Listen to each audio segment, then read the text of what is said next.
Leave. Only family is allowed here. My father said that to me at my own sister's wedding after I had spent 18 hours on a plane just to be there.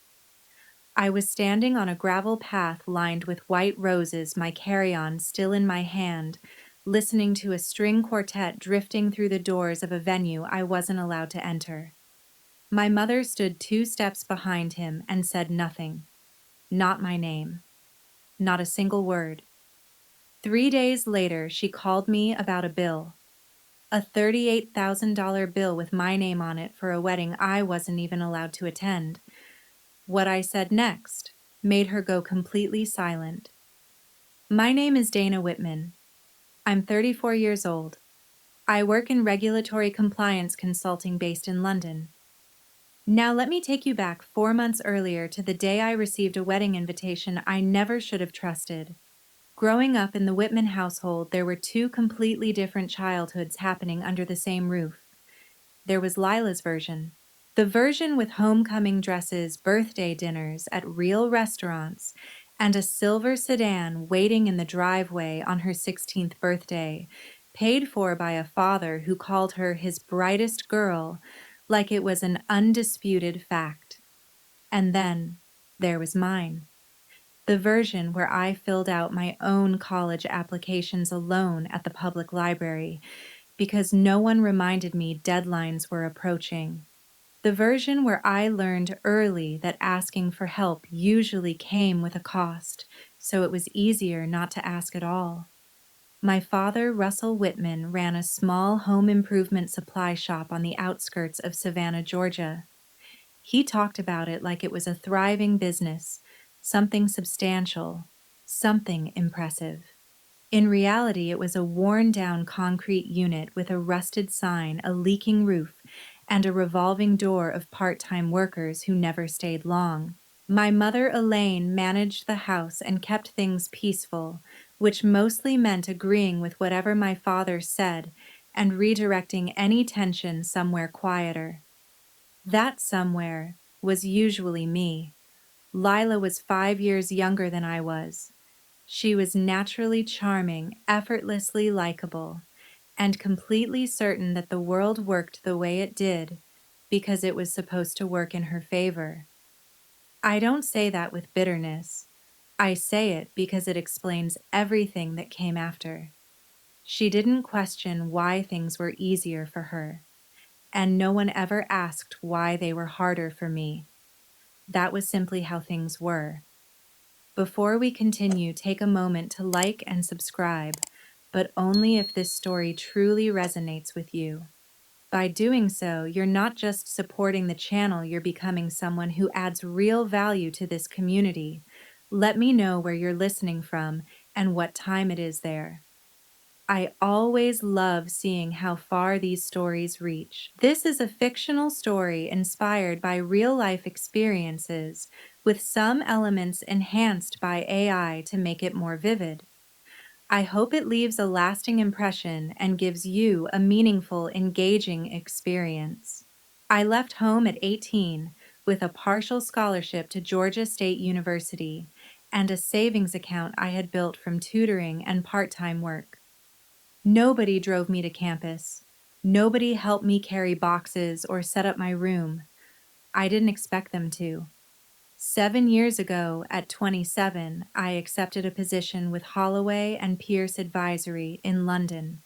Compliance analysis. The kind of work where you read contracts line by line looking for what doesn't belong. The detail that shouldn't be there. The clause that looks right until you really look at it. I was good at it. I had been training for it my whole life without realizing it. I bought a 1-bedroom flat in Canary Wharf. Small, clean, mine. Every square foot paid for with money I earned myself. I didn't leave home. Home left me first. The invitation arrived on a Tuesday in late September, tucked inside a thick cream envelope with a foil-stamped return address. It was the kind of stationery people use when they want something to look important. I noticed the weight immediately. Someone had spent real money on this. Inside was a formal invitation to the wedding of Lila Whitman and Brent Holloway to be held at Rosebridge Manor in Savannah, Georgia. December 14th, black tie optional. Rosebridge Manor. I looked it up that same night. Restored estate grounds, crystal chandeliers, perfectly trimmed gardens, packages starting at $25,000. For a family that used to delay fixing a leaking roof at the store because it was too expensive, this wasn't just ambitious. It was a stretch. What stopped me wasn't the venue, it was the note, a separate card handwritten in Lila's looping script. It wouldn't be complete without you. Please come. Just my name at the bottom. No explanation, no context, just enough warmth to feel intentional. 7 years. In 7 years, my parents had called me exactly when they needed something. A question about co-signing a loan that my father quickly withdrew when I asked details. A medical bill my mother wanted help understanding. Lila sent birthday texts. Sometimes Christmas was reduced to a group message. And now this, an invitation, a handwritten note, something that sounded almost like it mattered. I booked the flight that weekend, Heathrow to Savannah connecting through Atlanta, economy, $1,400 round trip. I told myself I wasn't going because I had forgiven anything. I told myself I just wanted to see if they had changed. There's a difference between forgiveness and curiosity. I was holding on to the second one with both hands. Maya Collins, my closest friend from college now, a paralegal at a law firm in Atlanta, texted me as soon as I told her, "You're actually going bold move." I should have listened to her tone. I landed in Savannah on a Friday evening in December. The airport smelled like cinnamon sugar and jet fuel, and everything felt familiar in a way that didn't quite feel like home anymore. The accents, the humidity that lingered even in winter, the slow rhythm of people moving through the terminal. I picked up a rental car and drove to a hotel near downtown. I never stayed at my parents' house when I visited. That had been true for years. No one questioned it anymore. From the hotel room, I called Lila. It rang 5 times before she picked up. "Hey," she said too quickly. "You made it." "Just checked in," I said. "Anything I should know about tomorrow?" "Just be at the venue by 2. Ceremony starts at 3. Her voice had that clipped edge, the kind people use when they're not alone and don't want to say too much. "I've got to go," she added. "Rehearsal stuff." "See you tomorrow." "See you tomorrow." She hung up before I could say anything else. I stared at the phone for a second, then called my mother. Elaine picked up on the second ring. "Oh, you actually came." The words landed quietly, but they didn't feel neutral. I thought, well, the flight is long. I figured you might change your mind. I sat on the edge of the hotel bed, still in my coat suitcase, upright by the door, and let that settle. She didn't say she was glad. She didn't say she was looking forward to seeing me. She said she didn't expect me to show up. I told her I'd be at the venue by 2 and ended the call. Something was off. Not obvious. Not loud. Just a shift you can feel before you can explain it. Like the pressure change on a plane when your ears haven't caught up yet. I didn't sleep well that night. Saturday, December 14th. I wore a fitted navy dress I had bought on Regent Street for exactly this occasion. Low heels, pearl studs, nothing flashy. Just enough to say I belonged somewhere without trying too hard to prove it. Rosebridge Manor sat at the end of a long gravel drive lined with bare oak trees wrapped in white lights. Through the tall front windows, I could see chandeliers flickering softly. A string quartet was warming up something classical drifting out across the hedges. My father was standing at the entrance, not inside greeting guests, not at the ceremony, outside, on the gravel, hands in the pockets of a charcoal vest I had never seen before, standing beside a black SUV that still had a temporary dealer plate on it. He saw me and stepped forward. "Dana, you need to leave." I stopped walking. "Excuse me, only family is allowed. You weren't invited." I held up the invitation, the actual embossed card with my name printed clearly on it. "I have the invitation right here." "That was a mistake," he said flatly. "You shouldn't have come." I looked past him.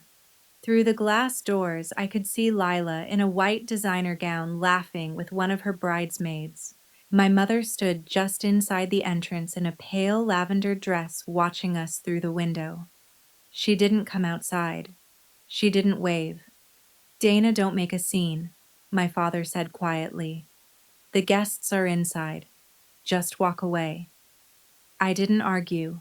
I didn't beg. I didn't cry. Not there. I turned around, pulled my suitcase back across the gravel, and walked to the rental car. I didn't cry until the doors were locked and the engine was running. And even then, I wasn't crying for the wedding. I was crying because I had let myself hope.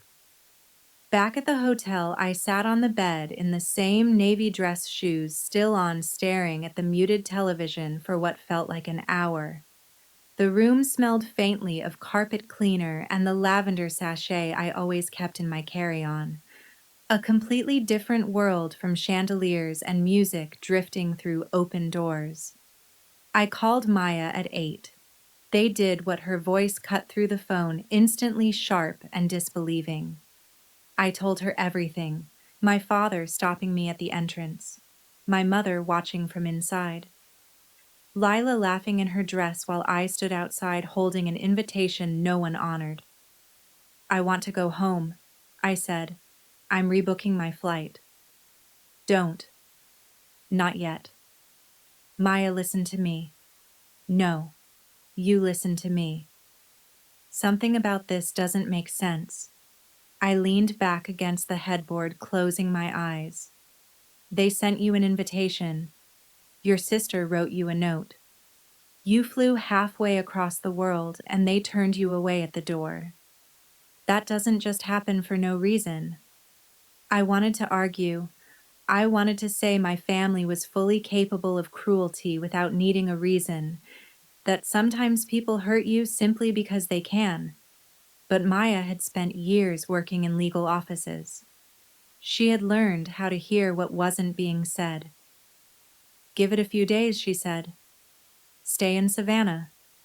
If nothing happens, go home Sunday." But something is going to happen. I can feel it. I didn't believe her. I opened my laptop, pulled up the airline site, and scrolled through flights for the next morning. My finger hovered over the confirm button. I didn't click it. Maybe some part of me felt it too. 3 days passed. No calls, no messages, nothing. I stayed in the hotel working remotely from the desk by the window, reviewing compliance reports for a client in Zurich who had no idea my personal life had just collapsed. That was the comfort of my job. Documents didn't lie. They didn't pretend. They didn't leave you standing outside wondering what just happened. They either said what they meant, or they didn't. And if they didn't, it was my job to find out why. Contracts don't have feelings. They don't care about intentions or excuses. They simply say what they say. On Monday, I made the mistake of opening Instagram. Lila's feed had exploded. Rosebridge Manor glowing in golden light.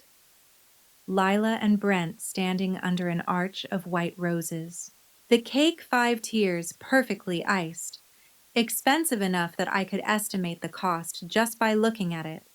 Hashtags everywhere. Hashtag Whitman wedding, hashtag perfect day, hashtag forever, Holloway. Dozens of photos. Not one of me, not one mention of me. As if I didn't exist. As if I hadn't flown 18 hours. As if I hadn't stood outside that entrance holding an invitation that was supposed to mean something.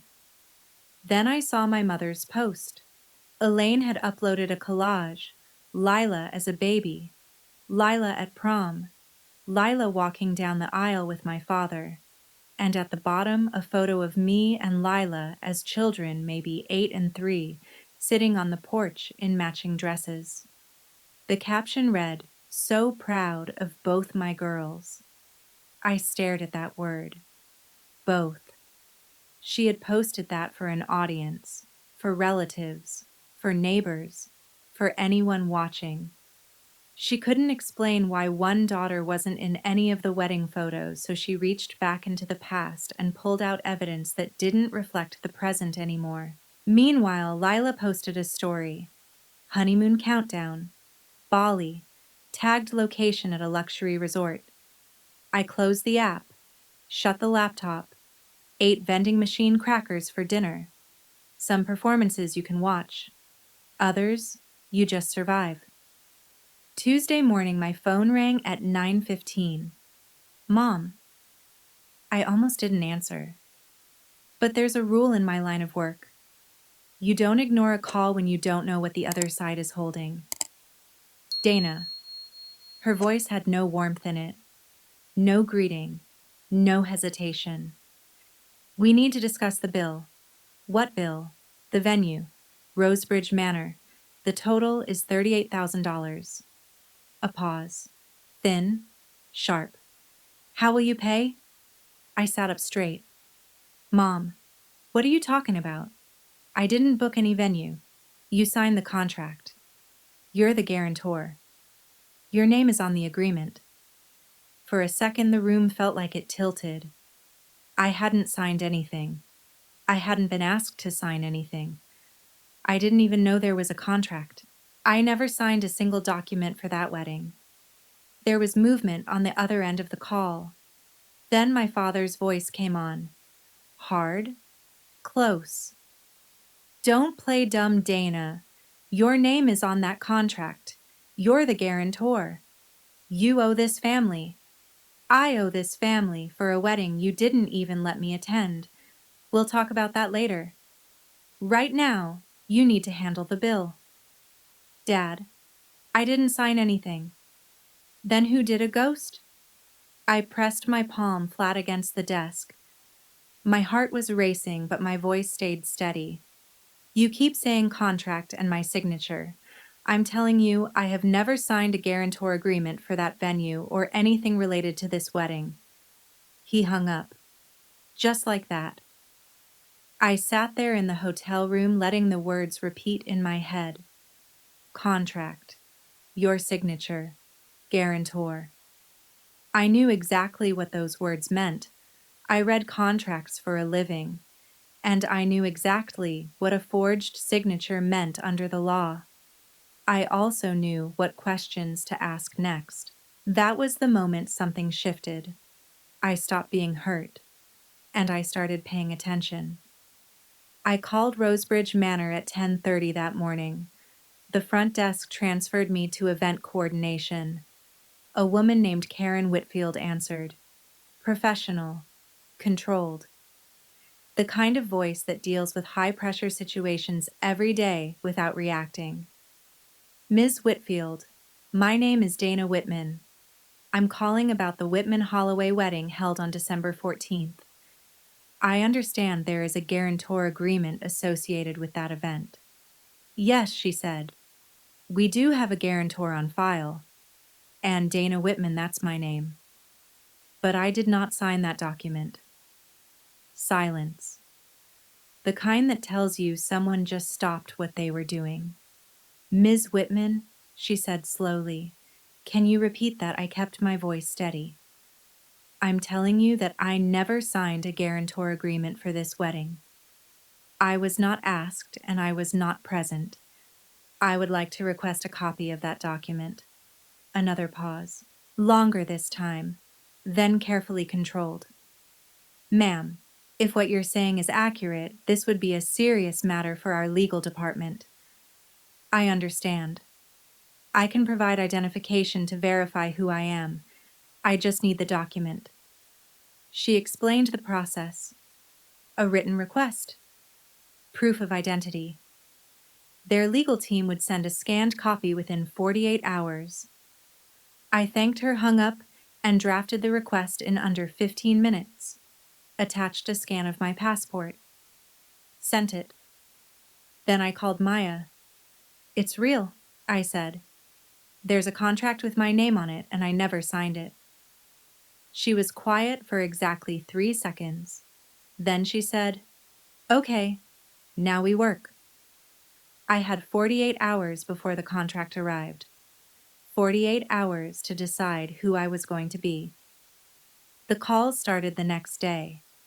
My Aunt Rebecca went first. Warm voice. Practiced tone. Dana, sweetheart, your mother is beside herself. She said you agreed to cover the venue and now you're backing out. I know things are complicated, but think about your parents. I didn't promise anything. I didn't say that out loud. I recognized the script. The story had already been written. Then came my Uncle Martin. A long email. Subject line, family first. 4 paragraphs about loyalty sacrifice and how money shouldn't come between blood. It read like he had a relationship with me that didn't actually exist. My cousin Aaron texted, Just pay it. It's easier for everyone. 23 people in the extended Whitman family.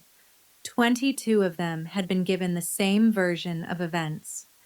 That I had made a commitment. That I was breaking it. That I was selfish cold, choosing money over family. I screenshotted everything. Every message. Every voicemail. Every email. In my line of work, there is one rule above all others. Document everything, especially when the story being told isn't yours. Then my phone buzzed again. A number I almost didn't recognize. Cousin Luke. Hey, something feels off. Mom keeps saying you promised, but I don't think that's the full story. Wanna talk? Luke was quiet, observant. The kind of person who listened more than he spoke. I typed back. Not yet, but keep your eyes open. He replied with a thumbs up. One person out of 23. One person who thought to ask. I saved the thread and set my phone down. The contract was coming. Thursday afternoon, Lila called. Her voice was flat. No warmth. No sister in it. You just need to pay the bill, she said. You make good money. 38,000 isn't that much for you. You had me removed from your wedding, I said. And now you want me to pay for it. That was Dad's decision. You didn't stop him. Silence. Look, she continued. Dad handled the contract months ago. It's done. Just pay it and we can move on. I never signed anything. Whatever. Dad handled it. How exactly did he handle it? I don't know the details. I just know your name is on it. Just write the check and stop being dramatic. You can afford it. I leaned back in my chair and stared at the ceiling. $38,000. For a wedding I wasn't even allowed to attend. Lila, I said quietly, can you tell me one honest thing? Pause. Did you know Dad put my name on that contract 5 seconds? 5 seconds is a long time when you're listening closely. It doesn't matter, she said. It matters to me. You left this family, Dana. You moved away and disappeared. You don't get to come back and act like the victim. I ended the call. Set the phone down. My hands were steady. Not because I was calm, because something had shifted. She knew. She had known the whole time. And she didn't care. Friday morning, my father called again. His voice was sharper this time. Controlled. Rehearsed. I spoke to someone who understands real estate law. He says the guarantor contract is binding. You have 30 days to pay or they'll take legal action. Someone. Not a lawyer. Someone. Did he also mention what happens if the signature was forged? Silence? Heavy. Nobody forged anything, he said slower now. You're making things up to avoid responsibility. I owe nothing for a wedding I was locked out of. And I'll have the contract today. We'll see what's actually on it. You think you're so smart with your job and your apartment overseas. A judge won't care about any of that. You're welcome to take me to court. But I'd suggest speaking to an actual attorney first. He inhaled sharply. Ungrateful. He hung up before finishing the sentence. He didn't need to finish it. I had heard that word enough times growing up that it had lost its impact, but there was something else. He never denied it. He deflected. He threatened. He attacked. But when I said forged, he went silent first.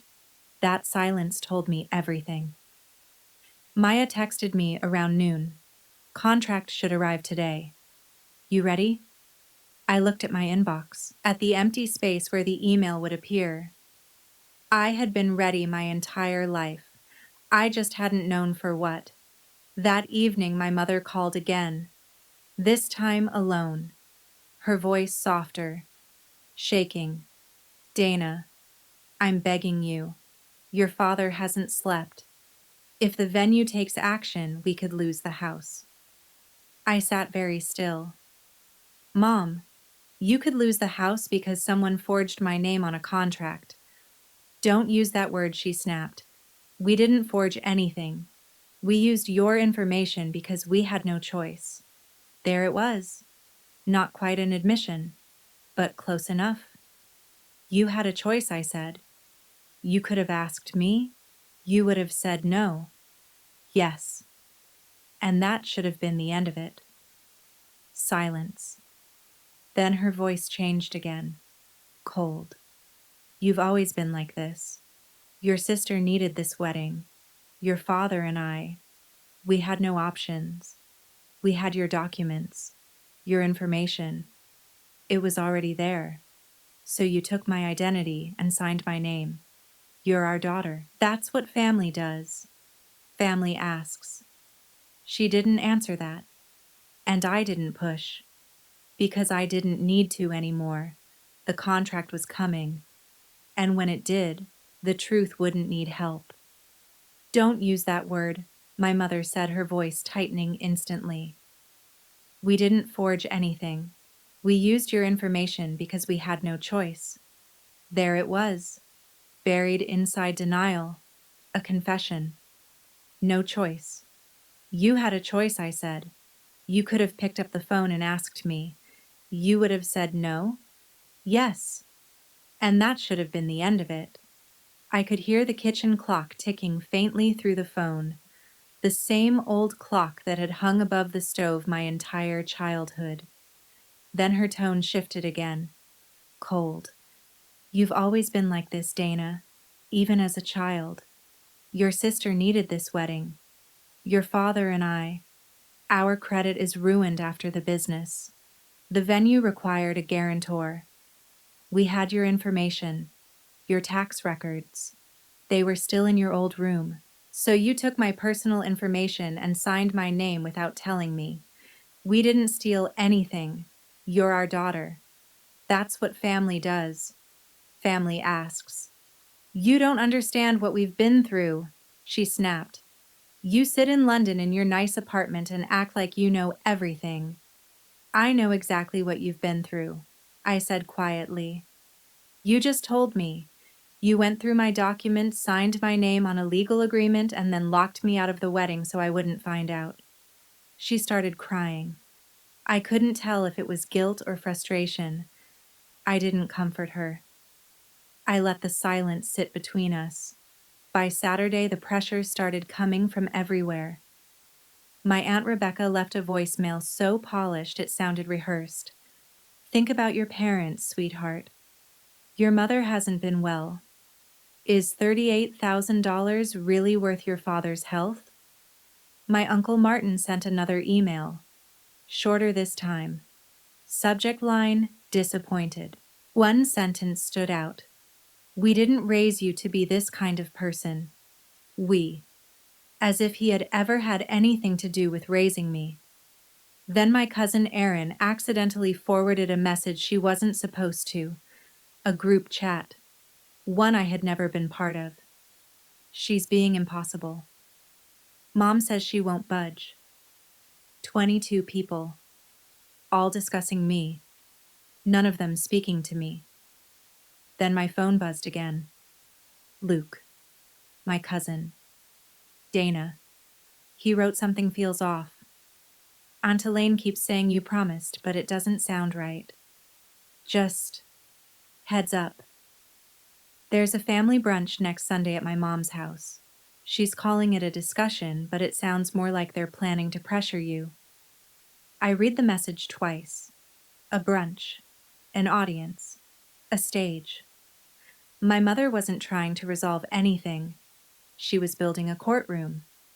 What she didn't know was that the contract was already on its way. And what she couldn't imagine was that I would walk into that room with the one thing she was afraid of. Proof. I texted Luke back. I'll be there. Then I called Maya. They're setting up a public intervention, I said. Next Sunday. Good, she said immediately. Good. Yes. Let them. 22 people. One version of the story. And not a single one of them had asked to see the contract. That was about to change. Saturday night, alone in the hotel room, I almost quit. I had the airline website open on my laptop, a seat on the Sunday morning flight back to London. Row 34. Aisle. Change fee already calculated. My cursor hovered over the confirm button. London was 18 hours away. My apartment. My routine. My life that made sense. Then there was a knock on the door. Maya didn't wait for me to answer. She used the spare key card I had given her earlier that week and walked in holding 2 coffees. Close the laptop, she said. I'm just looking. You're running. She set the coffee down and sat at the edge of the bed. And that's exactly what they're counting on, she continued. Your father is betting you'll fly back, pay the bill quietly, and never make him explain anything. I don't care about making him explain himself. This isn't about explanation, she said. It's about making sure they never sign your name again. That landed. Hard. Different from everything else. The venue should send the contract by Monday at the latest, she added. Just wait one more day. I looked back at the screen, the seat, the time, the exit. One more day, I said. One more day. I closed the laptop. Maya stayed for another hour. We didn't talk about the wedding. She told me about a case she was working on. Something normal. Something grounded. After she left, I lay in the dark, fully dressed, staring at the ceiling. I didn't sleep. Not really. Around 2 in the morning, my mind drifted somewhere I usually don't let it go. I was 14. I had won second place in a regional science competition, a project on water filtration. They gave me a small trophy, a certificate in a plastic frame. My mother was supposed to come. She didn't. My father was supposed to drive me. He took Lila to buy new shoes for practice instead. I rode the bus home alone with the trophy in a plastic bag on my lap. That night, I put it on the kitchen counter. The next morning, it was gone. Later, I found it on top of the fridge behind a cereal box. Lila's photo was still front and center. Lying in that hotel room years later, I understood something I had been avoiding. I didn't fly across the world for a wedding. I flew to see if they would finally open the door. They didn't. And the worst part wasn't being turned away. It was realizing I still showed up hoping they wouldn't. I must have fallen asleep at some point, because when I woke up, my phone had a notification, an email, from Rosebridge Manor, subject line, document request, Whitman event. Everything was about to change.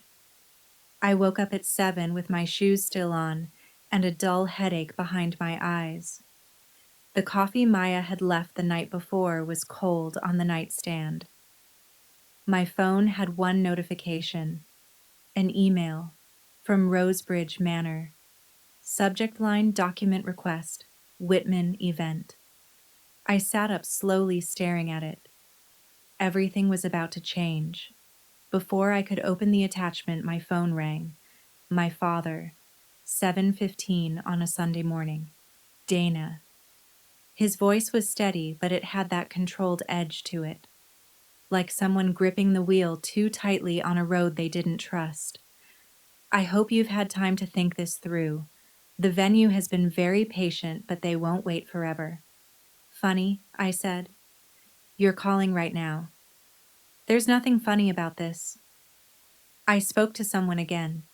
He confirmed the contract is enforceable. You signed it.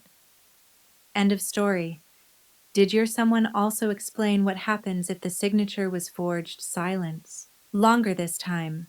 No one forged anything, he said finally. You keep using that word like it means something. It does mean something. It means a felony in Georgia. Another pause. I could hear him breathing.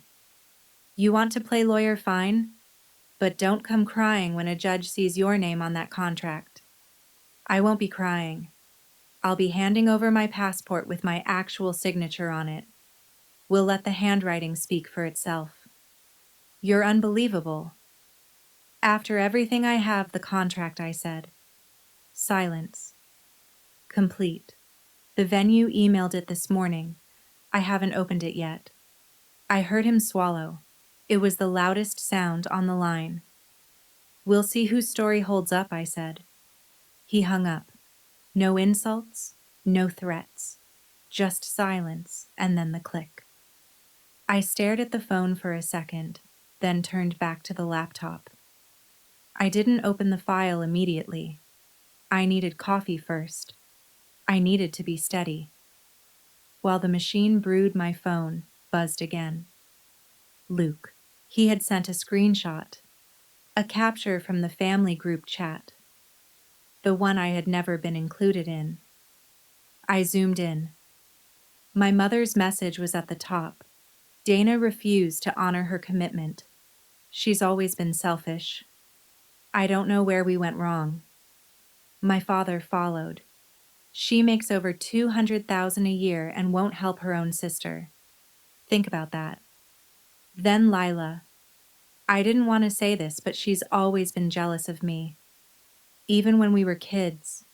More messages, suggestions to cut me off, comments about loyalty, disappointment. 22 people. Building a version of me that didn't exist. A selfish woman. A cold sister. Someone who had money and chose cruelty. None of them had seen the contract. None of them had asked to. They didn't need facts. They had a story. And stories are easy to believe when they come from your parents. I screenshotted everything. Every message. Every timestamp. Then I opened a note file and organized it all. Chronologically. Clean. Structured. That's what I do. Document everything. Especially when someone else is writing your narrative. Luke texted again. Sorry. I thought you should see it. Thank you, I replied. I mean it, he said.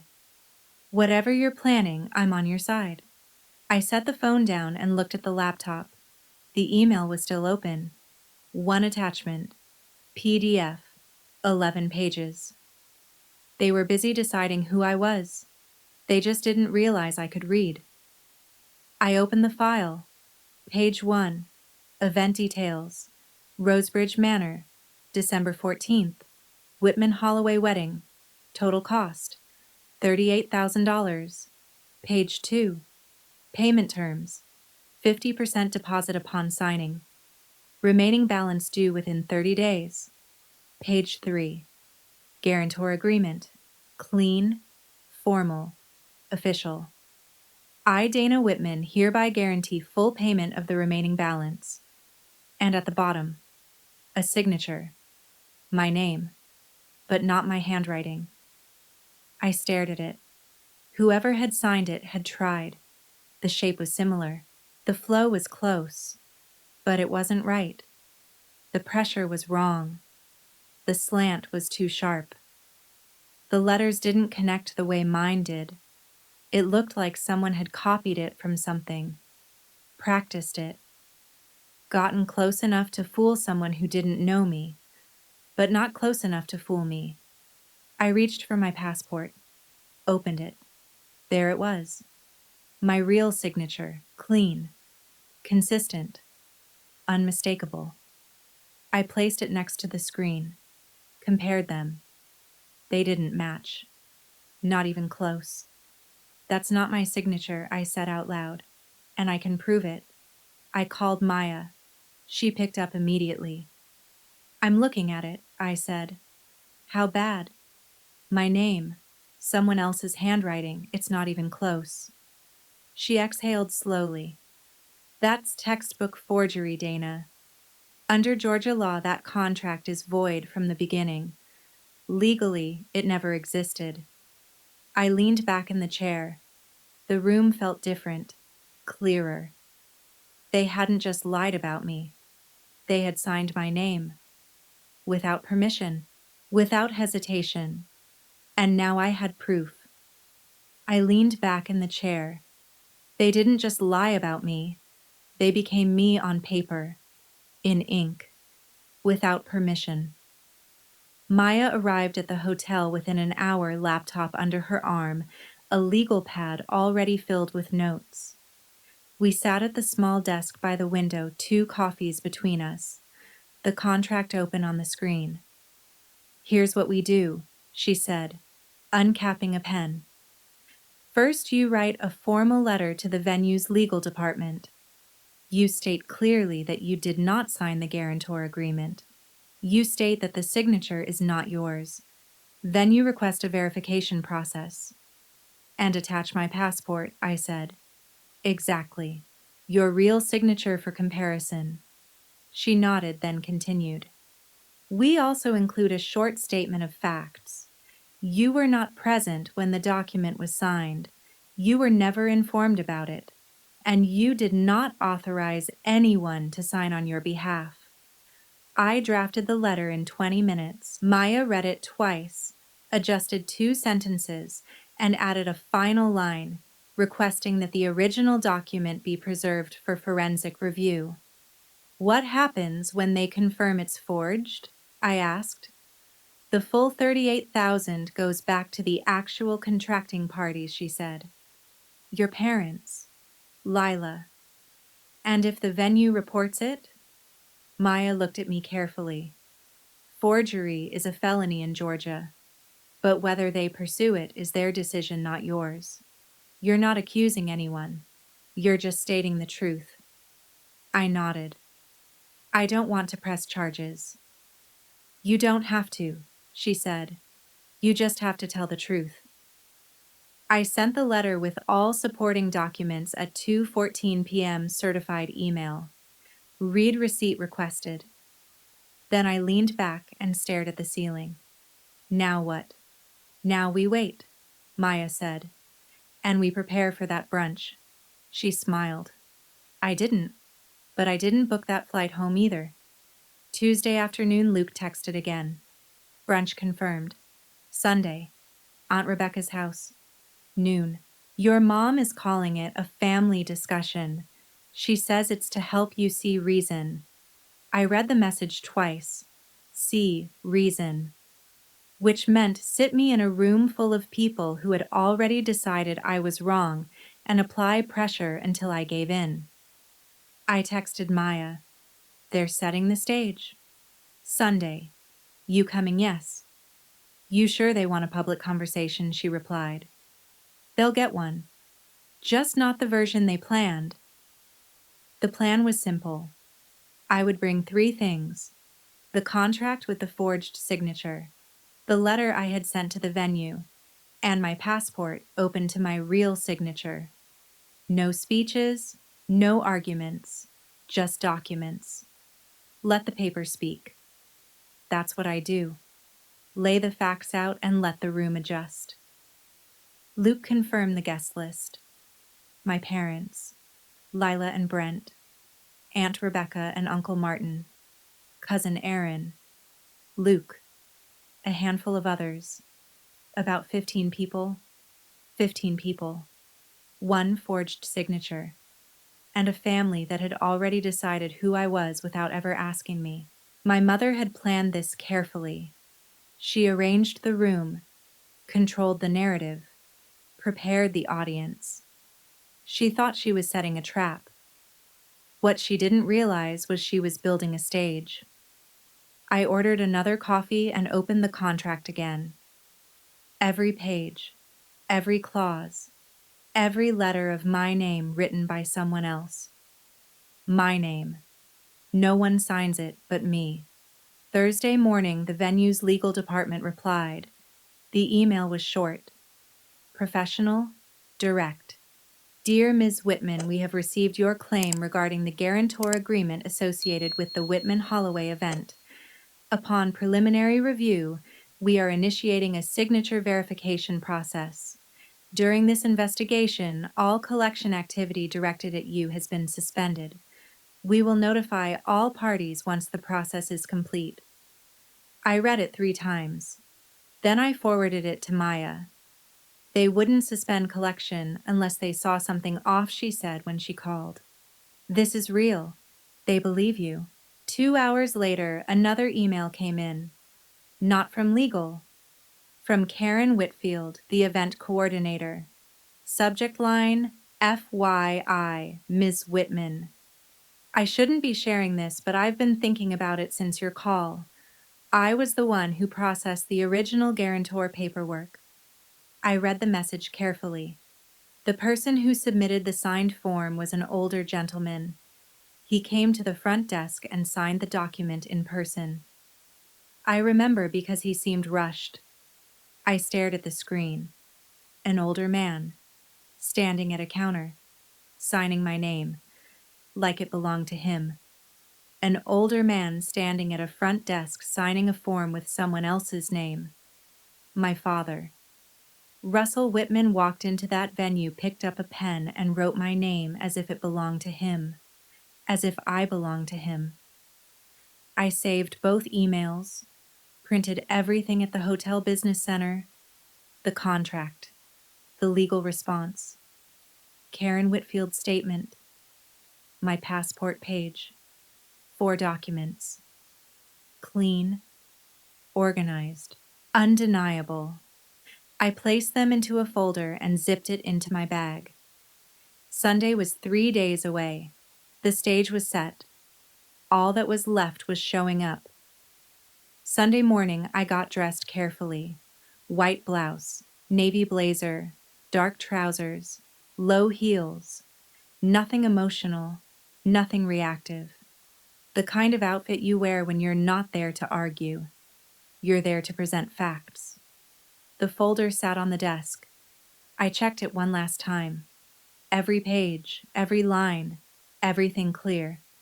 Maya called at 10. How are you, Steady? Good. Call me when it's over.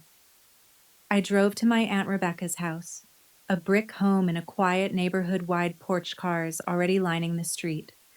My father's truck, a black SUV from the wedding, my Uncle Martin's car. Another one I assumed belonged to Lila and Brent. I sat in the car for a full minute, engine off, hands on the wheel. 15 people inside. Most of them had already decided who I was. Most of them believed the version of me they had been given. The selfish sister, the cold daughter, the one who broke a promise. I reached for the folder, felt the weight of it. 4 documents, 1 truth. Then I stepped out of the car, walked up the steps. The door was unlocked. Inside, I could smell coffee and baked food. Voices from the dining room, low, tense, waiting. I stepped in. 15 faces turned.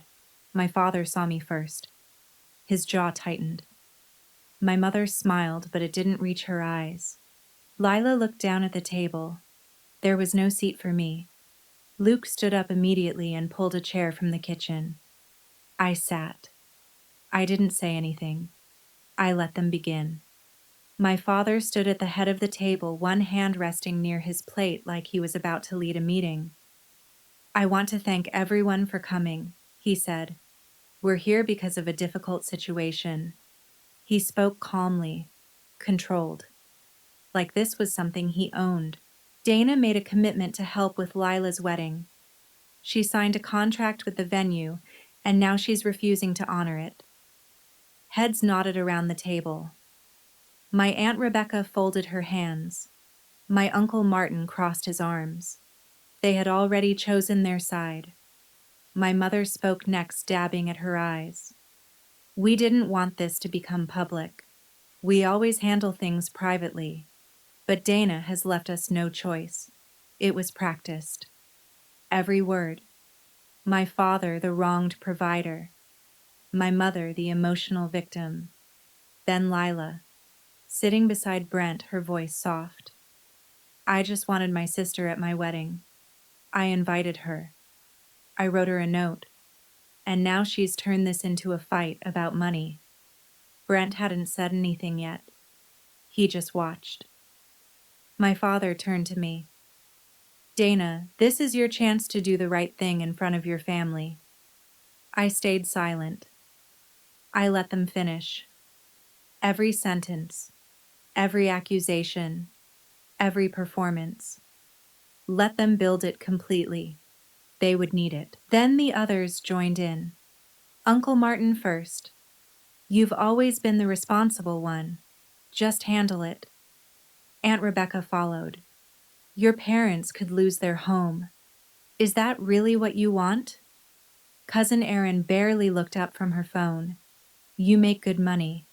This shouldn't even be a discussion."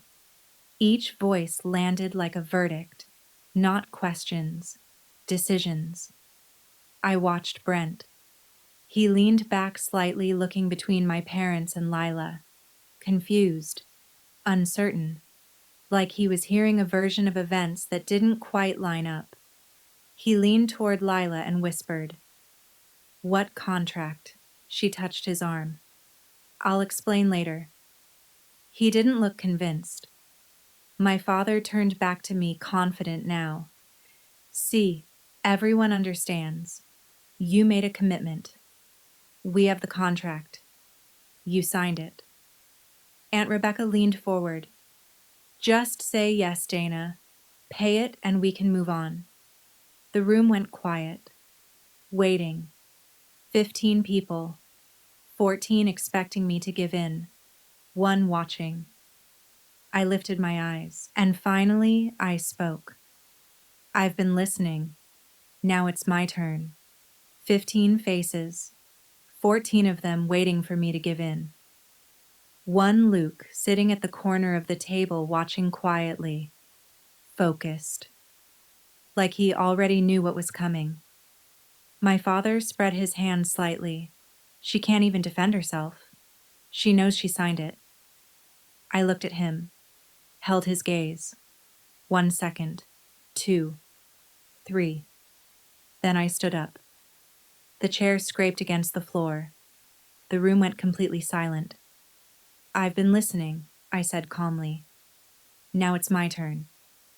I opened the folder and placed the first document in the center of the table. The contract. Printed cleanly. Official. This is the agreement everyone has been talking about. I tapped the page lightly. The guarantor agreement for Lila's wedding at Rosebridge Manor. My name is on it. I paused, then pointed to the signature. But that is not my signature. I took out my passport and placed it beside the contract, opening it to the page with my signature. This is my real signature, the way I've signed my name for years. Look at them, side by side. My Aunt Rebecca reached for the contract first. She leaned closer, comparing the two. My Uncle Martin leaned in. Erin finally put her phone down. The difference was obvious. Not subtle, not arguable. The signatures didn't match. Not when you actually looked. The venue has already confirmed they are investigating the forgery. I continued. I placed the printed email on the table. They've suspended all collection against me while they verify the signature. My father's face changed. The color drained. That's ridiculous, he said quickly. You probably signed it electronically or over the phone. Dad, I said, still calm. The event coordinator confirmed that an older man came in person and signed the document at the front desk. The words landed. I watched it happen. On my aunt's face, on my uncle's, on Brent's. My father opened his mouth. Nothing came out. For the first time in my life, I saw him without an answer. My Aunt Rebecca spoke first. She set the contract down like it had burned her. Russell, is this true? You signed her name? His voice cracked. It was for Lila. We didn't have a choice. Our credit is ruined. The venue required a guarantor. You forged your daughter's signature? My uncle said, standing up now. His face flushed. Do you understand that's a crime? My mother grabbed my father's arm. We were desperate, she said. You don't understand what we've been going through. Desperate, Rebecca's voice sharpened. I asked you last month if Dana had agreed to help. You told me yes. My mother said nothing. At the far end of the table, Brent pushed his chair back. Wait. He turned to Lila. You told me your parents were paying for the venue. You said Dana was just helping with small things. Lila reached for his hand. Brent, please sit down. You knew his voice wasn't loud. It was worse. Controlled. You knew your father signed her name and said nothing. It was complicated. It's not complicated, he said. It's a crime. The room split. My parents on one side, exposed. Lila caught between them. Brent pulling away. Voices rising. Questions overlapping. My mother crying. My uncle demanding answers. And me standing there with the folder still open. I didn't say anything. I didn't need to. The documents were doing exactly what they were supposed to do. They were telling the truth. And the truth was tearing the room apart. I raised one hand. I'm not done. Silence. Immediate. I'm not here to press charges. I looked around the table, at each face, one by one. But there are 3 things everyone here needs to understand. I held up one finger. I never signed that contract. I have 0 legal or moral obligation to pay a single dollar of that $38,000. Second finger. I flew 18 hours to be at my sister's wedding. I stood outside that venue with an invitation in my hand and was turned away by the same person who signed my name without my consent. Third finger. I don't hate anyone here, but I will not carry a debt that was never mine, and I will not apologize for refusing. My mother's voice broke through the silence. Dana, please. Mom. I lowered my hand. I'm done being the person you call only when you need something signed, paid, or blamed. And for the first time, I meant it. My father still hadn't spoken. He was staring at the contract on the table like it was reflecting something back at him he didn't want to see. I gathered the documents slowly, carefully, and placed them back into the folder. Kindness is not a contract, I said, and family is not a blank check. No one stopped me. I tucked the folder under my arm, walked past the table, past the untouched food, past the silence that had finally turned against them instead of me. Luke met my eyes as I passed. He gave a small nod. I walked out the front door, down the steps, and into the cold December light. No one followed. But this time, the silence didn't feel like rejection. It felt like respect. I was halfway to the car when I heard voices through the open window. Brent. Tight. Controlled. You lied to me about the money. You lied about your sister. What else did you lie about? Lila's voice smaller now. I didn't lie. I just handled it differently. Your father committed a crime, Brent said. And you knew. It wasn't like that. Then tell me what it was like, he cut in. Because right now it looks like I married into a family that forges documents and throws people out of weddings to cover it up. I didn't stay to hear more. I got into the car, placed the folder on the passenger seat, and started the engine. In the rearview mirror, I saw Luke step out of the house and walk toward me. He knocked lightly on the window. I rolled it down. That took courage, he said quietly. You're the one who sent me the screenshots, I replied. You did the hard part. He shoved his hands into his jacket pockets. Your dad hasn't moved. Your mom's locked herself in the bathroom. Lila's trying to stop Brent from leaving. Is he leaving? I don't know. He said he needs space. Luke hesitated, then added, I heard Lila say something about canceling the honeymoon. I let that sink in. Bali, the trip she had been posting about just days ago. Gone. For what it's worth, Luke said most people in that room are on your side now. Even Aunt Rebecca told your dad he should be ashamed. That meant something. Thanks, I said. He nodded once. Drive safe. I pulled away and didn't look back again. The road was empty. The sky was gray. I drove in silence. Some silences are earned. Monday morning, I was checking out of the hotel when the email arrived. From Rosebridge Manor. Subject line, guarantor agreement determination. I opened it, standing at the front desk, suitcase in one hand, phone in the other. Dear Ms. Whitman, following our investigation, including handwriting analysis and staff testimony, we have determined that the guarantor signature on the agreement does not match your verified signature.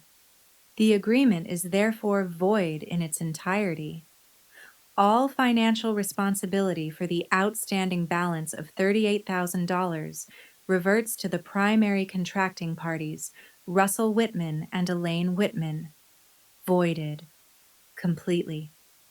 The clerk asked if I needed anything else. I said no. I walked outside, sat in the car, and read the email again. Then I called Maya. It's done, I said. Tell me. Voided. All of it. The liability goes back to them. She exhaled. You owe nothing. I owe nothing. Another email came in while we were still on the call. The revised invoice. Sent to my parents. Copied to me. $38,000. Due within 60 days. Failure to pay would result in legal action. 60 days. $38,000. For a wedding they couldn't afford. Signed with a name that wasn't theirs to use. I placed the phone down and drove to the airport. The flight back to London was 18 hours. I slept for 14 of them. The deepest sleep I had had in weeks. 3 days later, Lila called. I was in my kitchen watching the river through the window. Her voice was different. Quieter. Tyler canceled the honeymoon, she said. He says he can't trust me until I'm honest about everything. That sounds like a conversation you need to have with your husband. He wants me to use the deposit to help pay the venue. 8,000. Are you going to silence? Then I think I have to. She hesitated. Dana. I need help. Could you talk to him? Tell him I'm not a bad person? No. The word came easily. That's your marriage. Your truth to explain. I'm not stepping into that. She started crying. Not the same kind of crying from before. Not performance. Something real.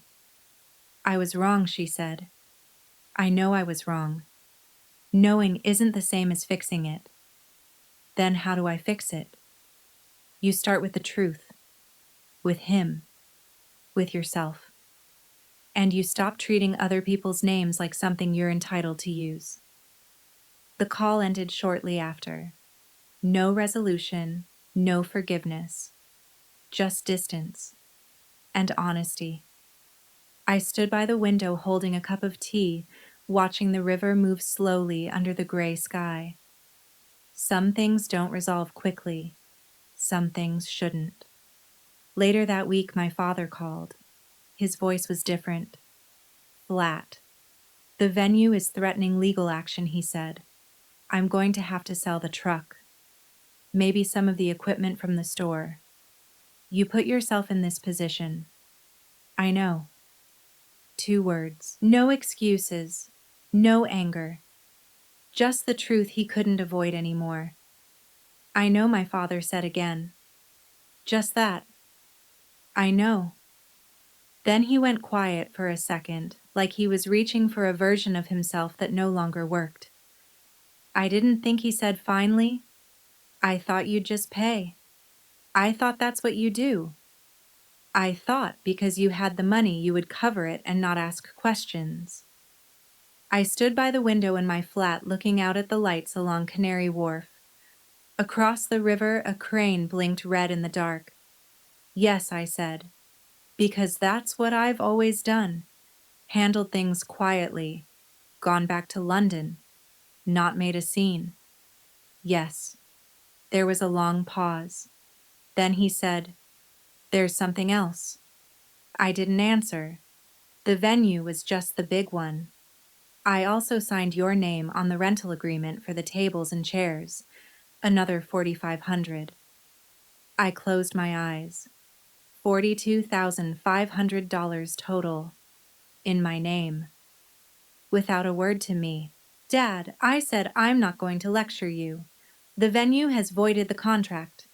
I'm out. Whatever happens next, the payments, the truck, the consequences, those are yours. I'm sorry, Dana. I hear you. I mean it. I know you do. But sorry doesn't erase a forged signature. And it doesn't erase being told I wasn't family at my own sister's wedding. He was quiet for a long time. Then he said it once more. I know. And he hung up. I had already been back in London for a week by then, but the whole story kept settling in me slowly like sediment in a glass of water. Layer by layer until I could finally see all the way to the bottom. The morning after my father's call, I went for a walk along the river before work. The water was the color of pewter and the air was cold enough to sting. I passed the same joggers I always pass, the same man walking his terrier near West Ferry Circus. My phone buzzed. A message from Aunt Rebecca. Dana, I owe you a real apology. I should have asked for your side before I believed anyone else. I'm sorry. Then Uncle Martin. I said things I shouldn't have. I was wrong. Then Luke. You're the strongest person I know. Seriously. I sat on a bench by the river and read all 3 messages. 3 apologies from people who had been ready to cut me off a week earlier. But nothing from my father. Nothing from my mother. Nothing from Lila. The 3 people who actually owed me those words. I put my phone away and watched a tourist boat cut through the gray water. Winning didn't feel the way I thought it would. I had imagined something cleaner. Closure. Relief. A door shutting with a neat click. Instead, it felt like cleaning out a wound. Necessary. unavoidable, but it still stung.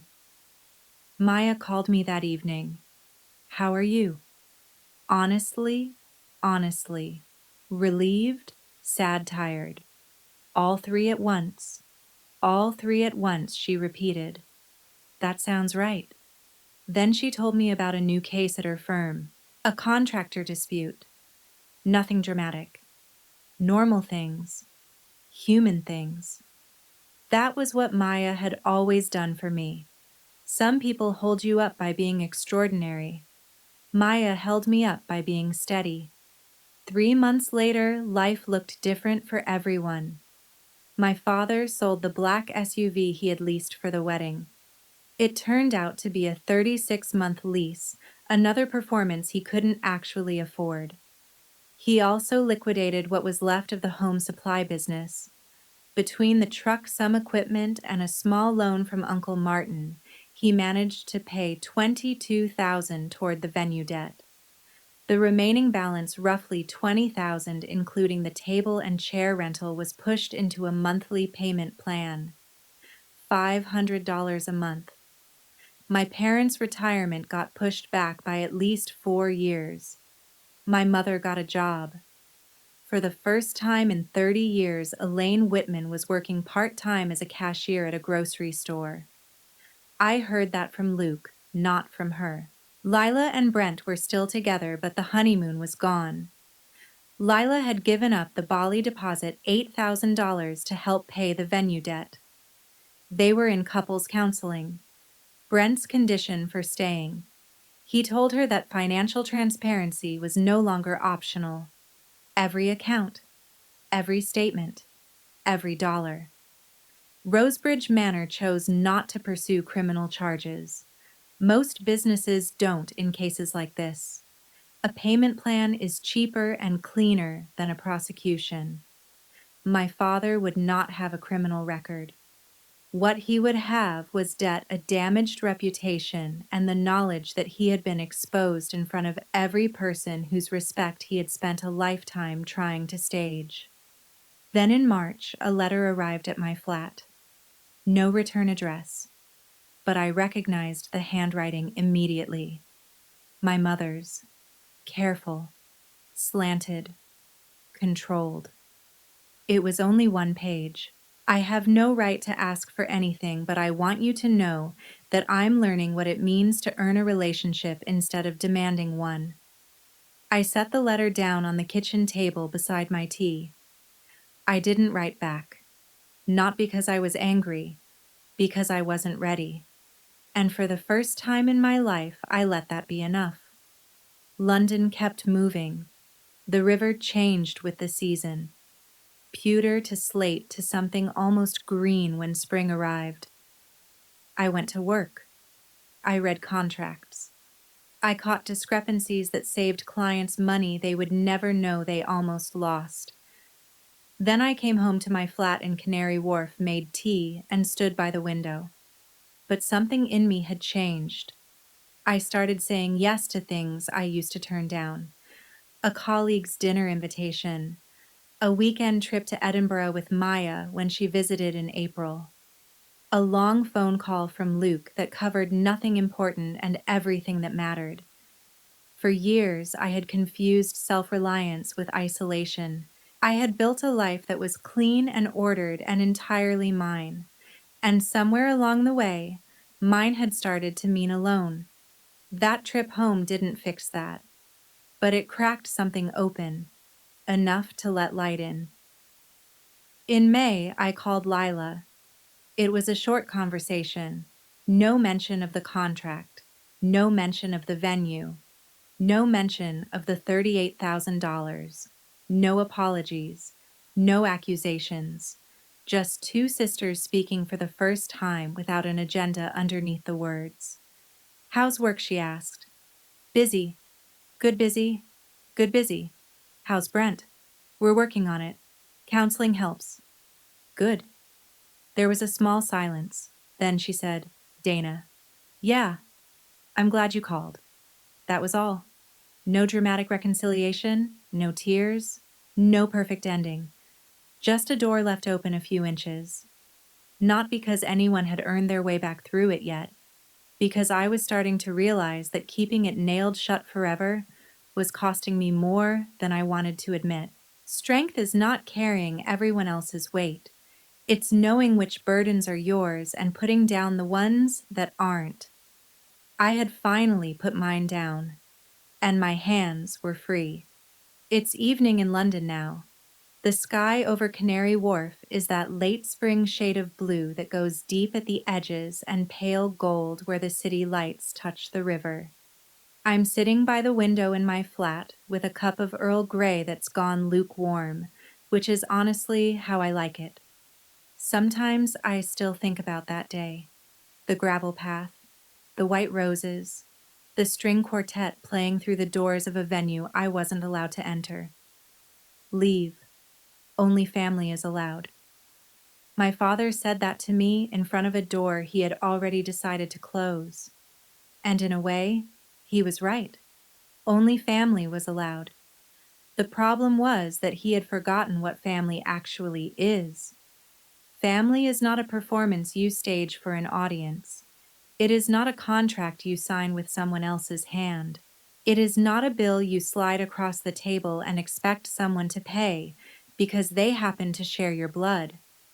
Family is the people who show up not because they owe you, but because they choose to. It's Maya who walked into a hotel room with coffee and told me not to run. It's Luke who sent the screenshot that changed everything. It's the version of Lila who said months later, "I'm glad you called and meant it." I look at my passport on the shelf sometimes. The signature inside is mine.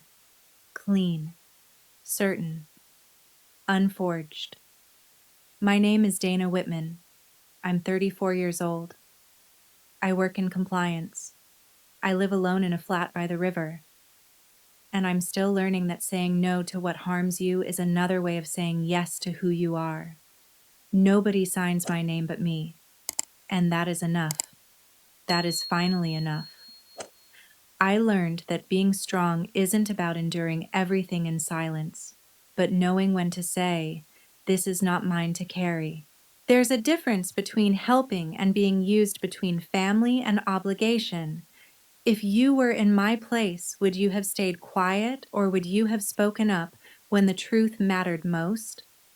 I'm curious, did you stay with me until the end of this story? If you did, thank you truly. And if this meant something to you, even a little, your support can do more than you think. One subscribe, one share from you could help this story reach someone who needs the courage to draw their own boundary. Sometimes doing something small here can make a real difference out there.